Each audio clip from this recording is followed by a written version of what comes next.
नमस्ते, मेरा नाम सौरभ द्विवेदी है और आप लल्लन टॉप का कविताओं से जुड़ा कार्यक्रम देख रहे हैं, एक कविता रोज। पिछले दिनों हमारे इसरार पर हमारी मित्र उन्होंने एक चिट्ठी भेजी, कंप्यूटर वाली चिट्ठी यानी ईमेल। उनका नाम है शुभम श्री। उन्होंने एक कविता रोज के लिए अपनी नई नवेली 10-12 कविताएं भेजी और कहा इनमें से कोई पढ़े जाने लायक जरूर होगी। देखने पर समझ आया कि कविताएं तो अच्छी थी ही और साथ में विनम्रता का पुट भी। ईमानदारी से कहूं तो सब की सब कविताएं पढ़े जाने लायक। इसलिए आज के एक कविता रोज में हम आपको शुभम की कविताएं सुनाने जा रहे हैं।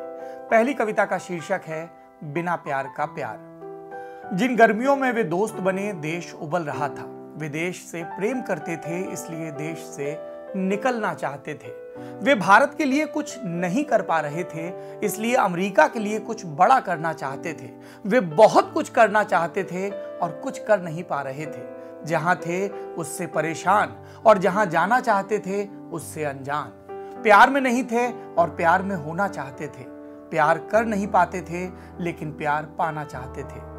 हार कर वे मान बैठे कि वे प्यार में हैं और सबूत जुटाने लगे कि वे वाकई प्यार में हैं। अगली कविता, इसकी भी एक भूमिका है। शुभम श्री ने कहा कि इसे कविता मत कहो, मीम कहो। जी, और यही इस कविता का शीर्षक भी है, कविता मत कहो, मीम कहो।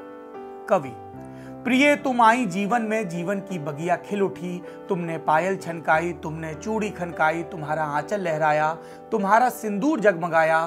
तुम घर, तुम जीवन, तुम प्राण। कवि की पत्नी: धोखेबाज आदमी, तुमने जिंदगी भर की रुसवाई। तुम्हारा लिखा यही कूड़ा है महान, तो महानता में लगे आग। आगे एक कविता में शुभम श्री ने महान प्रेम कविताएं न लिखने का कारण भी बताया। एक तो मैंने भी जरूर लिखी होती, दुनिया की महानतम 100 नहीं तो 500 में ही सही, अगर जीभ निकालकर मुंह चढ़ाने वाले लड़के जिंदगी में ना आए होते। अब मैं इनकी तुलना वसंत से तो कर नहीं सकती। लंगूर से करूंगी तो पाब्लो नेरूदा का नाम खराब होगा। 4 प्रकार के नायकों में आएंगे नहीं, न नक्शिक वर्णन का जमाना रहा।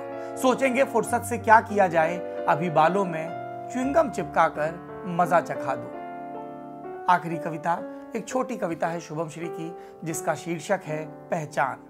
कितना जानते हैं सब खुद को और दूसरों की तो नस नस से वाकिफ, पर अपना ही हाथ ना पहचान पाए 10 हाथों के बीच। हमें हम सिर्फ आईनों से जानते हैं। जितना नाक को पहचानते हैं उतना आंत को नहीं पहचानते। हमने तो दिल तक नहीं देखा जो हर पल धड़कता है हमारे ही भीतर। जिसे जानते हैं उसे नहीं भी जानते हैं। हमारी किडनी चुरा कर चल दे कोई, सड़ी हुई लाश हो जाए कभी जान पाएंगे। आज के कविता रोज में इतना ही। अपना और अपनों का ख्याल रखिए और इसी तरह की कविताओं के लिए देखते रहिए हमारा कार्यक्रम एक कविता रोज।